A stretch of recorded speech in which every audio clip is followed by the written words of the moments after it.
Welcome back to the Horror Academic, and this month we're going to talk about what I think is probably one of the best adaptations in horror cinema, and that is the original Pet Sematary from 1989 by director Mary Lambert. Of course, based on the 1983 novel by Stephen King. So a little background on the book first. So 1983, this book comes out. It's actually loosely based on something that actually happened to Stephen King.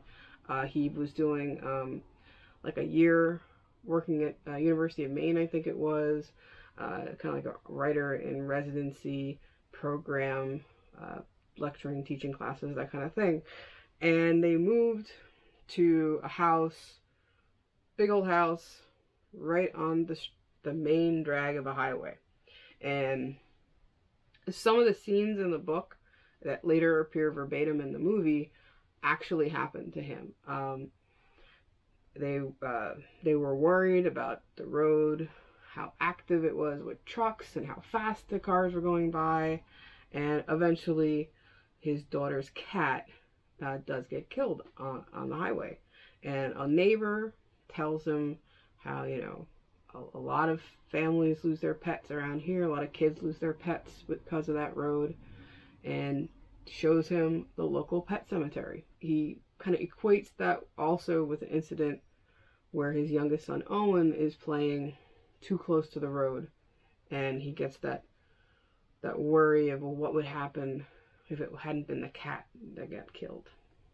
So that was the impetus for the story, and he kind of wrote it feverishly right after that, kind of built in his brain, and he had this idea of a pet cemetery and why the kids bring them there, and, you know, the whole idea that, you know, this active highway and the fact that it uses up a lot of animals, that road, you know, is how a lot of kids end up learning about death and dealing with the experience of death. And his own daughter goes through the same experience because of it. And it gets all these thoughts going in his head about, you know, thinking about it and having to go through a child's mind of thinking about what death means. So Pet Sematary comes from that. He at first didn't want to release it as a book. He felt it was a little too raw, maybe a little too dark. But like a year later, I think he's in a contract he has to finish with one book left, and he already has it written, so it ends up getting published that way. So it's about a year after he writes it, it comes out. And then after that, the process becomes, well, making the film. Now, one thing that I will say quickly about that is that at one point it is announced in the New York Times, I believe, that George Romero will be the person to direct Pet Sematary. So George Romero and Stephen King have been friends for a long time. We see him pop up in Knight Riders. They make CREEPSHOW together because they want to do something together, have a ton of fun, and keep trying to find other projects to do together. He's on board at one point to do SALEM'S a lot, but as a film instead of a TV movie, and then when it ends up being a TV movie project, he backs out, and Tobe Hooper steps in. When It comes around, he at first is going to be the one to adapt it, but as the kind of the time constraints from the network, somewhere in that process, he bows out because it's going to be too short for the scripts or the version that he wants to film. And then Tommy Lee Wallace ends up directing that. And then Pet Sematary is originally kind of one of these where King apparently tells him, well, I want you to do this. And Romero works on it for about a year and change. And in the end, it just didn't work out. And there was scheduling conflicts, something along those lines. Another project perhaps coming through at the same time while they're still waiting for this. And Romero has to leave the project, is what happens. Interestingly enough, Richard P. Rubinstein, who is the longtime producer with Romero on many of his projects, still owns the rights. And somehow he still ends up being the producer on the film. I'm curious about that part. Couldn't find a hell of a lot about that within the extras or any information that I had. But they go through looking for another director. I think that I'm not sure if this is true or if it's just a rumor that at one point, when Romero backs out, it's offered to Tom Savini, who says no. And they end up asking Mary Lambert. Now, Mary Lambert might not be kind of like, let's say at least before this, might not have popped to your mind for horror. She's best known really for music videos at that point. She had done videos for so many big name artists at that point. Actually, I'm going to look at my notes real quick here. Here's the rundown of just like the early part of Mary Lambert's music video career. We have the Go-Go's, we have Sheila E., the Eurythmics, Chris Isaak, Rod Stewart, Janet Jackson, Sting, and the big one is Madonna. Actually, in an interview on the extras, she talks about being in the edit suite working on the video for Like a Prayer when she gets the call from her agent asking if she would be interested in doing Pet Sematary.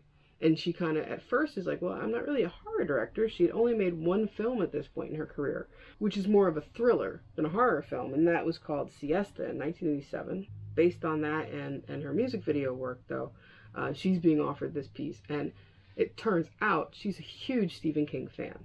So part of what the project comes down to is there are two stipulations. The first stipulation is Stephen King wants to write the screenplay himself. He wants to adapt the book. And then the second stipulation is he insists it must be shot in Maine. He feels this is really part of the problem with many of the adaptations that had happened already, is that they're shot in kind of the wrong part of the country, or they're shot on sound stages, and it's missing part of his environment, which is Maine.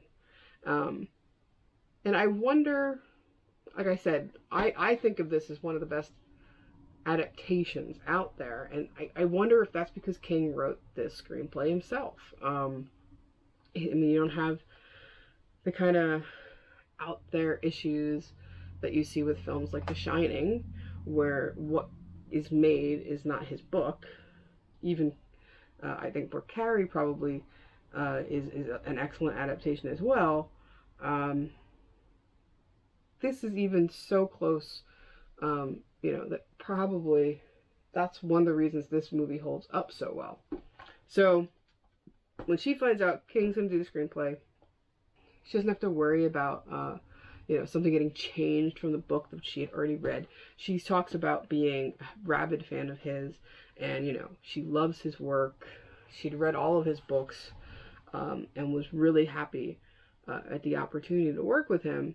And, you know, she even describes Stephen King as kind of the Charles Dickens of our generation. Like, he's kind of the literary figure who encapsulates this time period. And so she says really that she has to go meet with the producers, and, you know, that goes fine and all that, but the big test is that she has to get the okay from Stephen King. And going to meet him and talking with him, and he was totally cool with what she was thinking, and she loves all the things that he wants. And basically, the way she words it is, she didn't want to take this book that was already a great book, and change it and make it her own. She just wanted this book to show up on the screen. So that's what both of them want, and we're off and running, and Mary Lambert ends up going down in kind of horror history for making, you know, this great film that tells the same story, which is just, I hate to keep emphasizing that, but it's just a rarity. And I think, you know, many Stephen King films, I mean, we can go down the line, even when they're made by really great directors or people that we like, don't always tell the same story as the book. And that's one of the things I really think that is really strong about this adaptation, is that it's so close. And that's, you know, I have to say that has to do with Stephen King's writing of the screenplay and Mary Lambert's wish to completely honor that and tell the story that he already had there, and just kind of be the current to make it happen. So there we go. We're, you know, in the process there. And from the book coming out in 83, and then the movie comes out in 89. The summary of the story of where the book comes from is a good chunk of it, but really the story becomes kind of a take on The Monkey's Paw, which is kind of, you know, this short story that has become kind of synonymous with the horror genre. It's one of the cliche stories that we do. It's been done time and time again in TV, radio, film, and comics. So many Tales from the Crypt and Vaults of Horror that were based on The Monkey's Paw. And of course, there's a Simpsons episode, so there you go.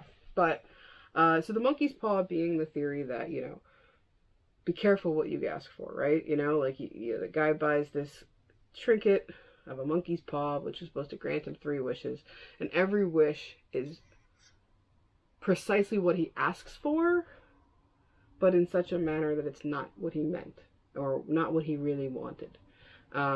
Everything always goes wrong with the monkey's paw. And that is pretty much the story of Pet Sematary. So we have the house, the family moves in, the family having 2 kids, 2 small kids, and a pet cat.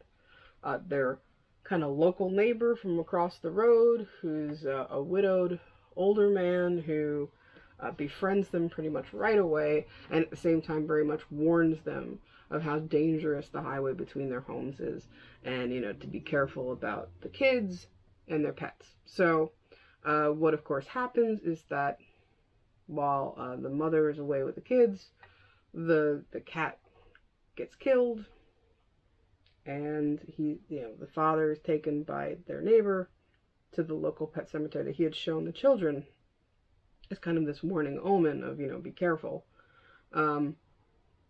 And it turns out there's more to it. You know, behind the pet cemetery that the children make, there is the old Indian burial ground. And that is the true cemetery if you want to try to resurrect the dead. So, speaking of the trope of the monkey's paw, the trope of the Indian burial ground is that's a very used metaphor. It's this kind of, usually this kind of relying on nature or things beyond contemporary modern perceptions, kind of a oneness with nature, and also kind of this mysticism, right? This kind of this native concepts of things that we, as the kind of modern man, cannot understand. The things that were here long before us. So that's why the kind of the figuratism of the Indian burial ground is used.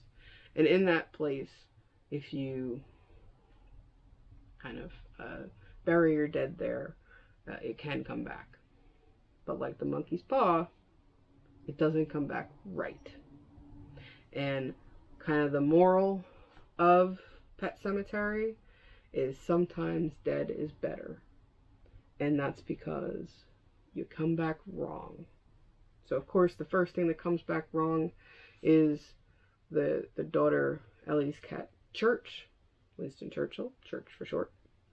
And then the inevitability of the youngest child.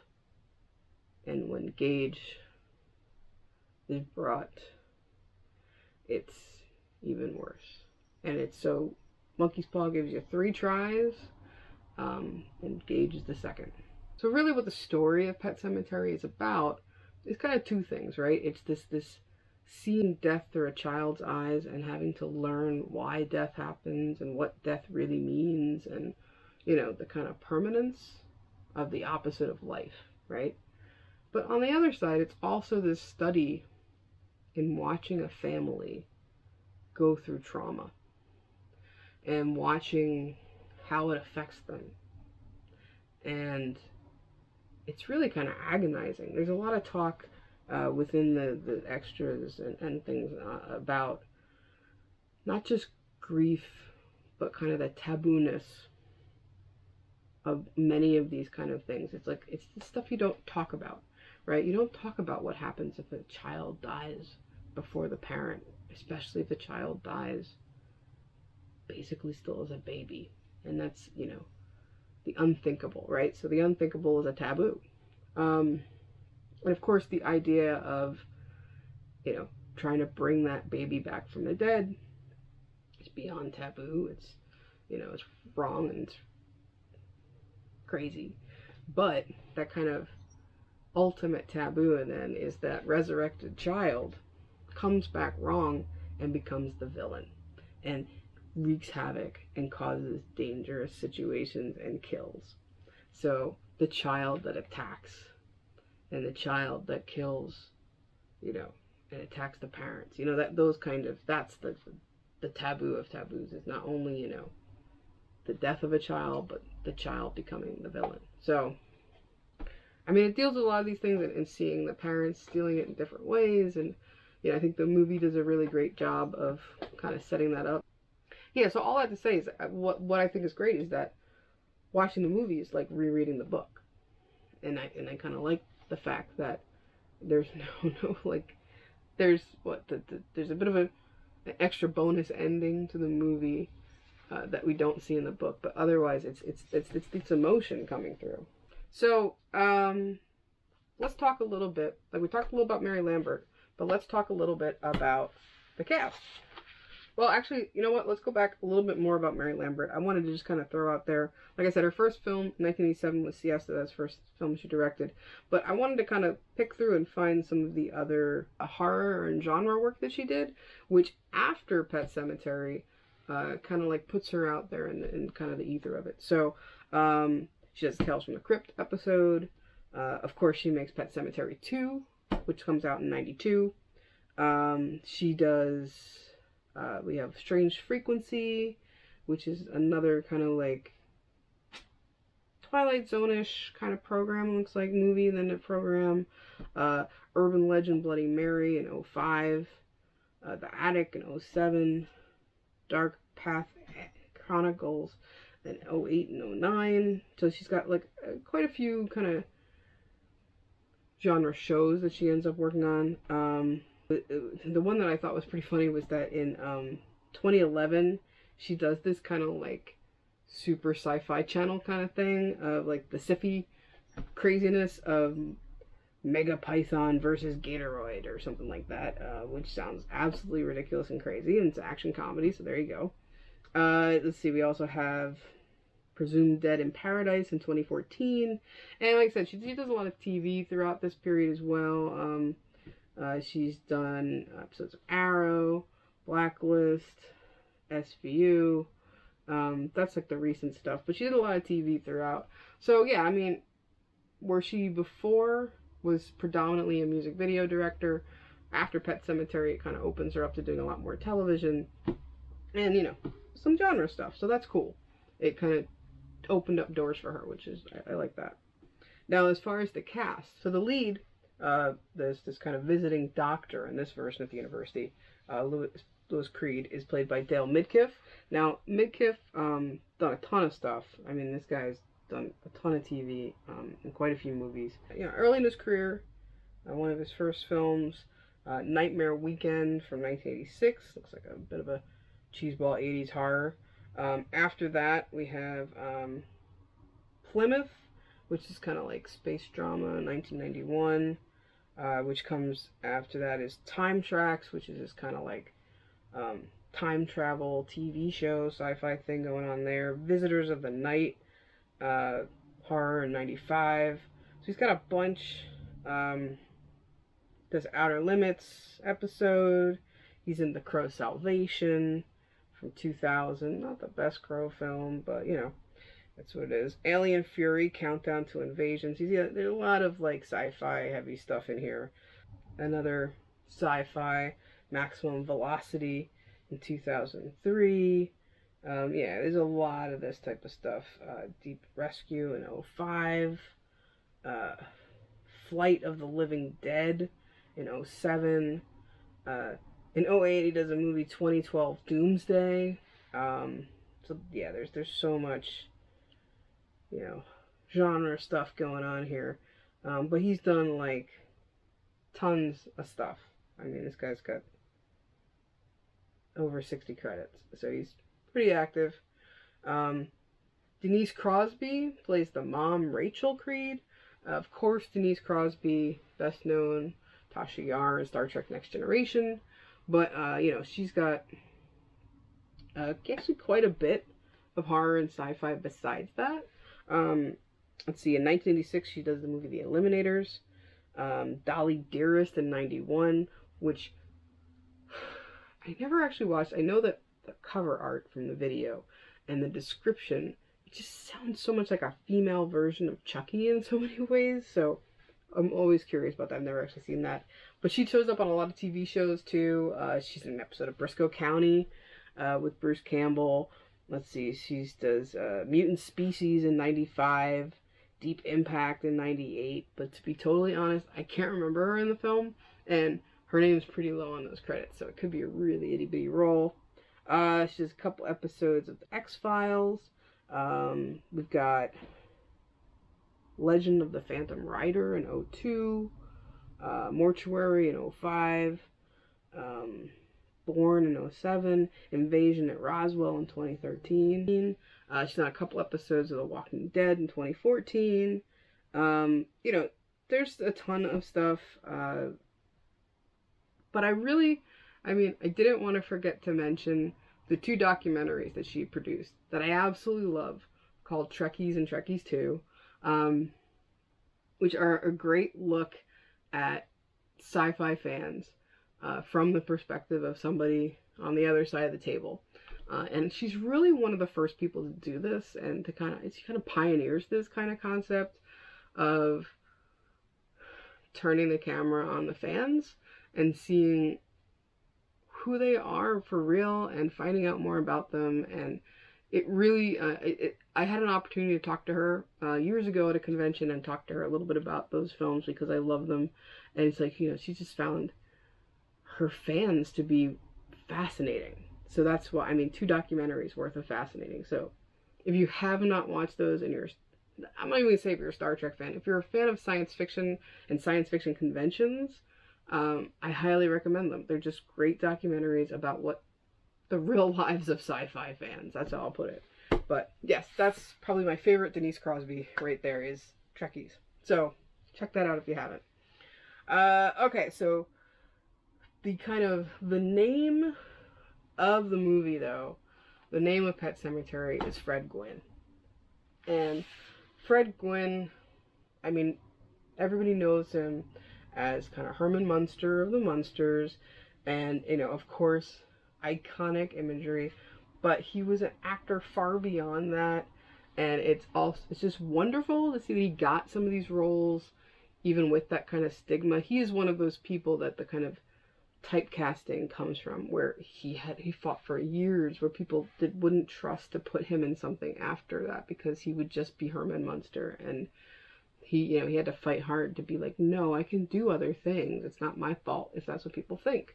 So he does have, as far as television goes, he's like this deep-rooted thing in comedy TV. So even before the Munsters, Car 54, Where Are You, is from 61 to 63. After that ends, he goes over to Munsters, and it's from 64 to 66. Huge impact for a show that was only on for really only a couple of seasons. He does a ton of stuff after that, lots of television, lots of movies, not necessarily genre stuff. He also has this kind of huge career on stage. For audiences in my age range, who I feel many of you are, we know him from Pet Sematary and also from My Cousin Vinny, which were his last 2 kind of big roles. So I love that became kind of the dominant figure of him after, because it really shows the range, and he's more than just kind of, you know, the silly, lovable kind of character of Herman Munster. He was more than that. So absolutely amazing. And Lambert gives so much credit of the film working for 2 actors really who did for her most of that, and it was Fred Gwynne and it was Gage. Gage, played by Miko Hughes, who I believe was 2.5 years old when they made the film. Miko, who we've talked about on the show before, because Miko was also the kid in Wes Craven's New Nightmare, who was having the Freddy dreams, and Heather Langenkamp's son. But he does a ton of stuff. I would say, here's the ones that I kind of stood out to me looking at his resume. We have Kindergarten Cop in 1990. New Nightmare, like I said, is 94. Apollo 13 in 95. Spawn in 97. Mercury Rising in 98. Tropic Thunder in 2008. And Remains in 2011. But there's a bunch of other stuff. But big child actor. Huge in kind of genre stuff. So that's really cool. But yeah, Lambert gives so much credit to him being able to pull off being that character and being like a consummate actor already at 2.5. So yeah, she gives a lot of credit there to those two actors, Fred Gwynne and Miko Hughes. So that the age spectrum having a lot to do with it there. Oh, and before I forget, the most recent thing for Denise Crosby, I saw she was on a recent episode of CREEPSHOW, the new CREEPSHOW series over on Shudder, so she pops up all the time. Okay, so let's talk a little bit more about the movie itself. Watching the film again, I hadn't watched the film in quite a while, probably not since the DVD edition had come out, and I picked up the special collector's edition of that when it was new. So yeah, I probably bought this around 06 and hadn't seen it since, so this was quite a while for me. And revisiting it, some of the things that I really loved was like that opening sequence, the opening montage of the cemetery itself, and hearing the inscriptions on the graves written by different children in different children's voices about their different pets. The kind of music during that sequence has this very Danny Elfman, Batman Returns, Scrooged kind of children's choir creepiness to it, which I think is extremely effective. And that opening sequence really sets the stage of like, this is what you're walking into, right? And the very first thing after that is over, after the credits are over, is you see that massive truck just barreling down that highway, and then the family gets there. So it's talk about, this kind of foreshadowing, right? You see the cemetery, and you see a massive truck, and then the family show. So I love that setup. It kind of just like gets right to it. My overall kind of remembrance of this film, and maybe kind of why I say this is not, let me classify. I don't consider this movie like one of my top 10 or top 20 favorite horror movies of all time, but it is one of, to me, the top adaptations of all time. And because I think my initial reaction is still that it's a very straightforward film. It's not filmed in any kind of stylized way. Until very far into the film do you get those kind of stylized imagery. It's very kind of cut and dry. Like, it's a good straightforward retelling of the story.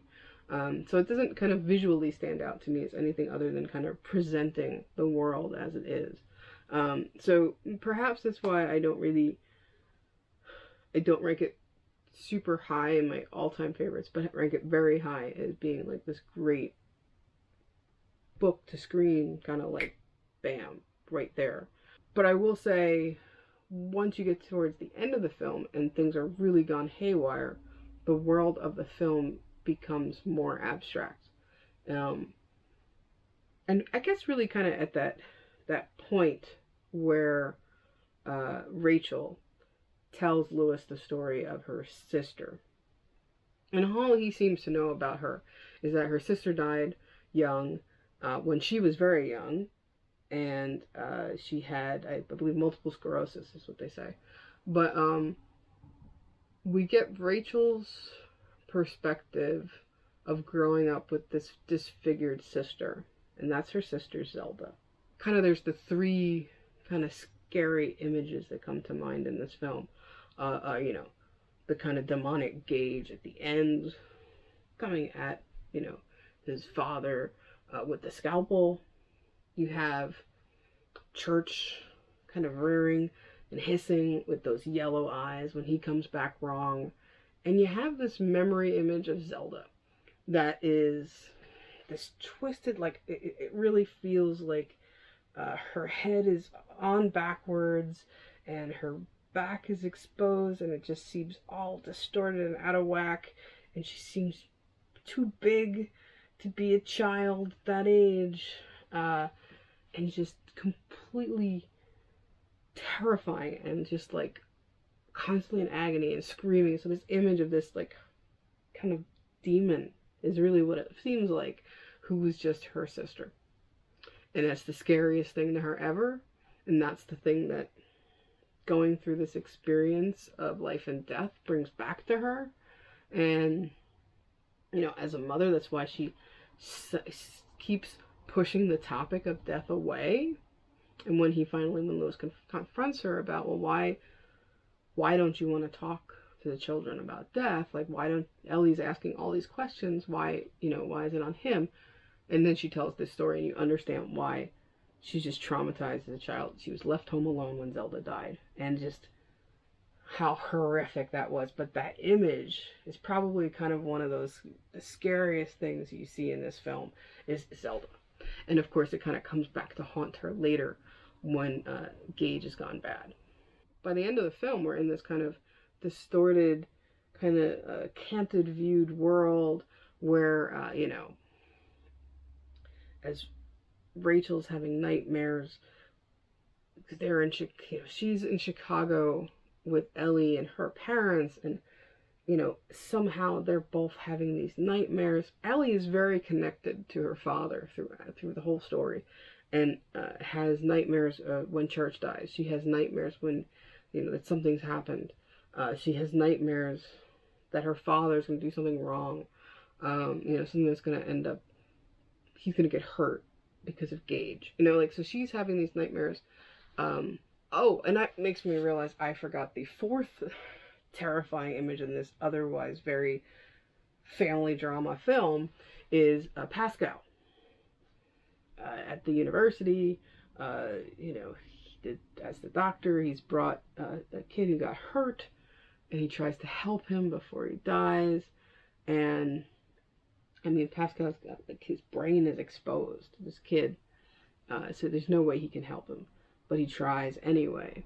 And as Pascal dies, his spirit continues to kind of stick around and try to help Lewis, to help Dr. Creed through, kind of thing. There's a little bit of comic relief within him, but at the same time, it reminds me of the kind of relationship between the friends in American Werewolf in London. You know, like how he's like still decaying but coming back and talking to him. But Pascal is kind of this guardian angel he becomes, kind of trying to help, you know, the doctor through this. And he starts coming to Ellie in her premonition nightmares. And that's how kind of everything kind of gets put together. And he's kind of guiding Rachel, trying to get back home to help. So, but yeah, the imagery of him kind of like his head hanging out is pretty grotesque for a film that tries to not be very grotesque. So you got to appreciate that. So yeah, I guess there's 4 really scary images in the entire film. The thing that always gets me, and it still makes me kind of, oh, is when Gage cuts the Achilles tendon on Fred Gwynn's, this kind old neighborly, you know, kind of local yokel who's just trying to help. And that's, you know, how he goes out. You know, but that scene of this kind of sawing through the back, you know, the back of his heel off, that's will always make me cringe. So that's what I'm saying. It's like such an effective film, and in such simple ways, it's effective. The moment where Gage is killed by the truck, there was a couple things that I really appreciated about that scene. You see the truck driver long before, kind of, it sets it up that he's, you know, on his path. And of course, the irony of it is that he's in his truck blasting the Ramones and singing along to like Sheena as a punk rocker, I think it was. And the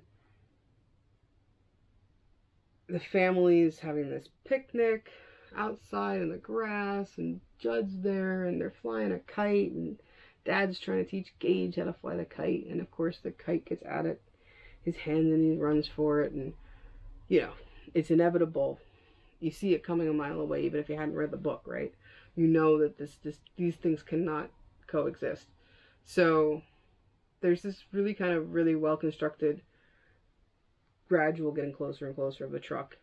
The kind of shortness of the scenes as they get to closer and closer, the cutting back and forth, seeing, you know, the father running to try and save him.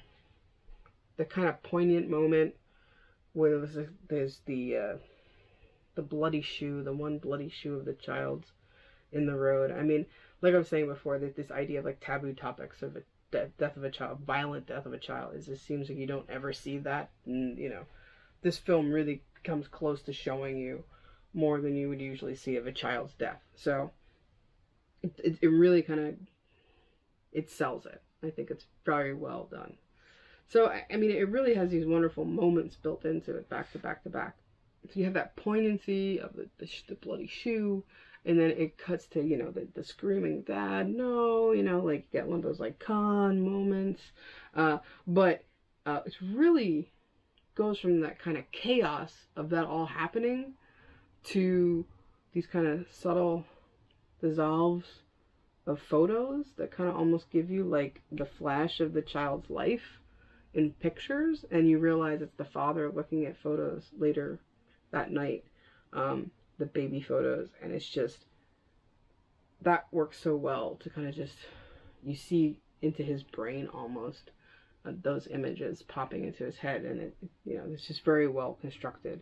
Of course, like, as I said, it's really looking at this family kind of falling apart during these kind of extreme traumatic moments, and there's nothing more traumatic than that funeral scene. Just the grandfather blaming the father, and the fight breaking out, and knocking over the casket, and just that little hint of the casket opening for a moment and seeing the child's hand. Oh, that's just, you know, heartbreaking kind of stuff, but very realistic and possible in many ways. So I thought that was really excellent. I can't forget to mention before that, their housekeeper commits suicide, and they go to the funeral, and of course the preacher presiding over the service is Stephen King, and you know, it's a great moment for him to just have his cameo. It's really good. Where else would you put him in a film but presiding over a funeral service? So hats off to the thought of putting him there. That was just perfect.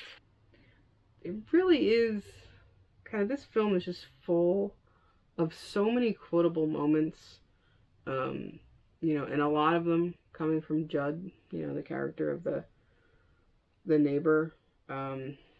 Much of the parable of it comes from Judd's lines. But then again, so you have him kind of being, and it's interesting, there's an interview with Fred Gwynne where he talks about what he loved about the character is that he's almost like a Greek chorus in telling you these kind of how to think about things, or how the mythology of things. But at the same time, we have these moments where, because like any good Stephen King novel, so much of the story is told from inside a character's head, and inner dialogue, that there's also moments where you have to find ways to bring those dialogue out to be spoken by the father, since this is from his perspective. So I think they do a good job of that, particularly once Gage dies and he's just talking to no one, and it's like he's talking to himself, and it just works. And I think they do a good job of kind of just explaining that away by him just kind of like talking to himself and talking himself into the idea, like, okay, well, I'll take care of it, and you know, and I'll just go, yeah, I'll take him out there, and no one else has to know, and then if it doesn't go well, I'll take care of it. I can, you know, so it's his rationalizing, and it makes sense for that to be out loud in some ways. So I think that's another time where we see, you know, the process of adapting this working much better than other King adaptations, and I think that is because of King trying to be part of that conversation of figuring out how to do that. One thing that really got me this time that I guess I maybe didn't remember, when we see Lewis and Rachel talking on the phone, Rachel's, like I said, in her parents in Chicago, and she's the whole family photo kind of montage wall behind her, but there's moments where she's standing in front of this very old looking painting, but it's a child in that kind of what was it, Victorian or Edwardian kind of age, where young boys are dressed in kind of dresses, in these kind of formal images, portraits, and it's a very large, almost life-size portrait of a child in a velvet outfit with a top hat and a cane and a cat at his feet. So it's like, talk about foreshadow. There's something creepy about that image, and that image is going to come to life, right? With Church at his feet, you know, Church is his disciple. When you eventually see what he was buried in, it is a velvet outfit. So it kind of harkens back to that very well, of this kind of creepy kid image in these phone calls and scenes that we're seeing. So when we come to that, it's like this added level. And Lambert talks about how this is her kind of playing with the psychology of the character and playing off of her kind of childhood fears, and, you know, imagining that painting would have been in her family for years, and growing up she would have seen it, and then to see her own child come at her looking so close to that, you know. So, and then, you know, throwing images of Zelda in the mix when she first goes to find dead Gage, you know, on a rampage, and that's she encounters Zelda in some way, you know. So it's all this stuff just playing with her brain, and I think that's the point where I think we get this kind of more stylized thing. So before this, like the 2/3 of the film is just very straightforward filmmaking, and it's this whole cinematography. It's very kind of cut and dry, and it just gets to the point. Nothing wrong with that. It's effective storytelling. So then when you do get to the point where everything goes kind of wonky and the world is off kilter, it makes sense that now we're off kilter, and that things become kind of oddly handheld, or things are just kind of distorted. The pictures on the wall are now askew, broken glass in the frames, you know, those kinds of things. They're just kind of like the nightmare images again. When she walks into the house, when Lewis walks into the house looking for Judd, you know, the house itself almost feels like it's underwater. It's just kind of got mold and mildew now, like it had also been buried, and this is Gage's house, right? So everything has that feel to it. But then right when you start to get the feeling like, okay, we're in this kind of weird kind of world of it, nope, it really doesn't look like that at all, and it's in his brain, or it's messing with him in some way. So, you know, you have these kind of moments that really, I think, kind of drive home madness, when madness sets in. So, I really think that's where things get really effective in this. When Lewis is bringing Gage to the burial center, it's really effective use of shadow by this point. This is like, again, another in that kind of, now we see the stylized, now we see shadows and lights playing with things, and things becoming eerie and dark, and kind of dreamlike at this point in the game. The score is playing with us as well. I mean, it's moments that should be like, you know, that there's going to be scares, start off kind of mixing with these kind of tender family themes from earlier, now are kind of blended in as things start to go crazy, because it's still a father taking care of his son. So we still have these moments of the kind of family theme, or the Gage's theme, and then that starts to kind of go off the registers and starts to get just as distorted as what we're seeing image-wise. When it gets to scary moments, it almost feels like a Bernard Herrmann score, like we're kind of amping off of Psycho at that point. And so it takes a turn just like the story does. So I appreciate the score is doing that. The score had been just kind of like everything fairly mellow until we get to that point. Also, I was thinking about it at this point, once we get back to the burial ground, it's an interesting use, like I said, this kind of trope of the native burial ground, like the Indian burial ground, but it's a film that plays off of it, a story that plays off of this idea with no native people. There's no Native American characters. There's no Indian characters. But we are hearing these references to the Micmac Indians and this kind of olden kind of culture that was here before us. And the music starts to have these kind of twinges at times when that's going on. You know, to kind of call back kind of our kind of ideas, or perceptions of what that would sound like. But I found it interesting watching it this time. It's like, wow, through this whole thing there's no Native American characters, but we're going to use an Indian burial ground. So that's also maybe this kind of small townness of it, the kind of effectiveness of the child going after the father's medical kit, the child going after the scalpel, the child wielding it as a weapon. And Lambert talks about how working so hard to get as much of those scenes as possible of the actual child actor, because like she says, she feels that that's what kind of sells it, that what makes it convincing, to kind of push how much she could do with the actual child, and then swapping out for a puppet who was absolutely necessary. But she does kind of push that limit, and I think that does also help, because it's not as fake or phony as a lot of films that involve children in it, which are obviously not children. Like, they'll have like the substitute kind of little person kind of stepping in to kind of take over the role for a moment, or yeah, lots of puppetry. This is minimal. This is mostly child actor, you know, so I think that sells, yeah, like she says, that sells it and makes it that much creepier. It's like, that's an actual kid. So hats off, does a good job there. Like I was saying about the score, really once we got to this point where Gage is like on a rampage, the strings are just so like high, and it's just strings equal madness. That was what the kind of the phrase that comes into my head. Strings equal madness. That's where I feel we're in this kind of psycho Bernard Herrmann world, and I think the score it definitely makes you feel like edge of your seat, like, whoa, crazed, everything's just madness now, chaos, right? The final confrontation, the final fight between Gage and his father.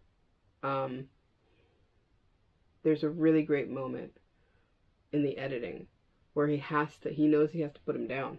You know, he just did it to the cat. Now he has to do it to his son. And they're both his fault. So he has to do it. And right when it's that time, when that final fight is happening, it's the flashing back on like the good memory of him with the kite. And then back to this. This is the same. Like, this was my child. This is now my child. This is, and the kind of, we're a point where he knows what he has to do, but he also knows what he doesn't want to do. And I think that was just really smart editing. We're telling the story, like, again, finding ways to tell that story of what's in the parent's head and what King would have written as kind of the inner dialogue. And I think that was good. Plus, again, we go back to this, bringing back themes of that point in the film and meshing it with these kind of chaotic strings of this fight sequence. So the kind of family happy theme mixed in, you know, it's just, it all works together, and it edits in a way that just kind of tells the story. So of course in kind of spoilers, in kind of this whole chaos of everything, Gage had killed his mother, and, you know, third time's the charm. Monkey's Paw Part 3 tries to bring Rachel back, and you get the moment of him waiting in the kitchen, dealing the cards, and that's how the book ends, but it takes that one step further.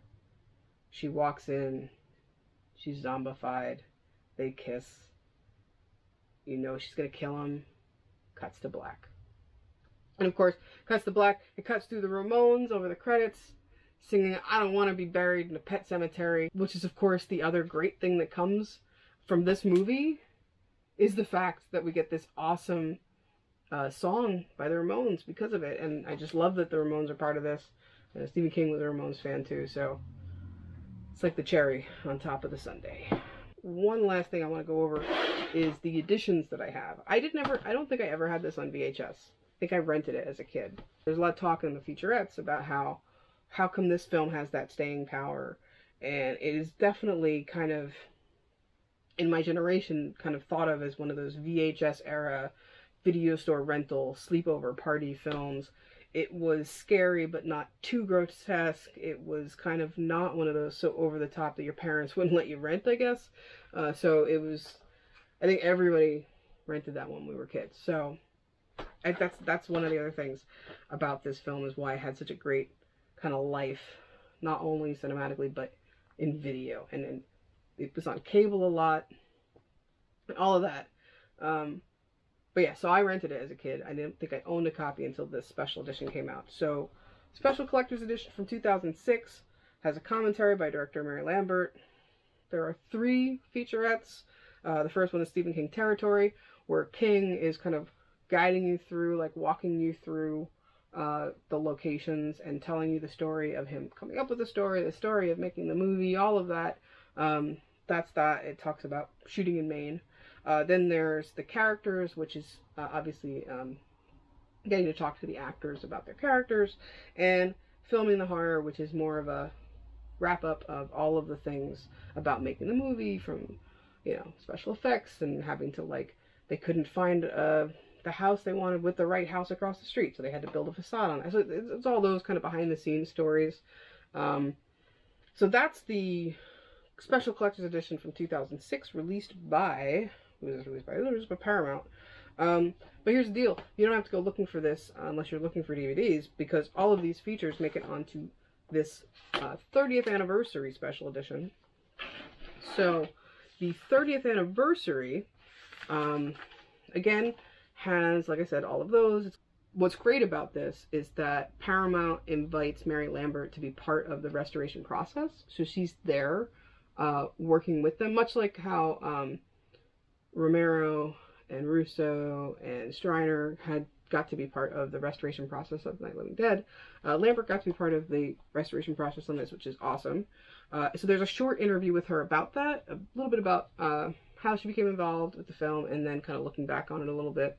So this comes out, obviously, I mean, it's like 30th anniversary, but it's also time to come out when the movie, the remake movie, is coming out. Fear and Remembrance is a little short piece of the people who made the remake, talking about how this movie influenced them. And it's one of those, we all loved it, yay, so we're gonna love this movie we made because we're like you, we're fans of this movie, blah, blah, blah. That whole selling process, which I still haven't seen the remake, so I don't know. But no judgment, I just never saw it. I was more interested in rewatching the original. So that's what that is. And then after that, there's a really good behind the scenes image gallery, including storyboards and behind the scenes photos and press kit stuff. So to wrap it all up, I'm just gonna say I really love this edition, this Blu-ray. I love that it gave me the opportunity to revisit the film and kind of, you know, taking it in with the perspective of rewatching the featurettes from the old, and then the little bit of new that's there from Mary Lambert was really special. So even though I know that this edition was just cleverly timed to make people want to go watch the remake when it came out, well, it didn't work. I still didn't see the remake, but I just love this edition. I think it was great, and you know, this newly remastered is for real. It looks amazing. It's a great presentation. Highly recommend. And, you know, in closing, if you haven't seen this one, okay, if you haven't read this book and you read Stephen King, please read this book. It's probably one of his most personal, and he's a guy who writes a lot of personal. It's, you know, but I still think this is one of his best books. Which is another reason it's so close to home. It resonates with him, and therefore it comes across on the page, and then by him writing the screenplay, it comes across on the screen too. So highly recommend both of these if you have not gone there and watched these, or you know what, if it's been a while and you hadn't watched the movie in a long time like me, now's the time to go back and rewatch. It's a great movie. And I have to say, one last thing I want to say is, this is what, like episode 36, but if you count all the extras and the live shows and whatnot, I'm about 45 episodes into making this show, and this is the first female director that I've gotten to do a full episode on, and That's sad in a lot of ways. I had really hoped to do Near Dark by now, but I don't have a special edition Blu-ray, and I love that film.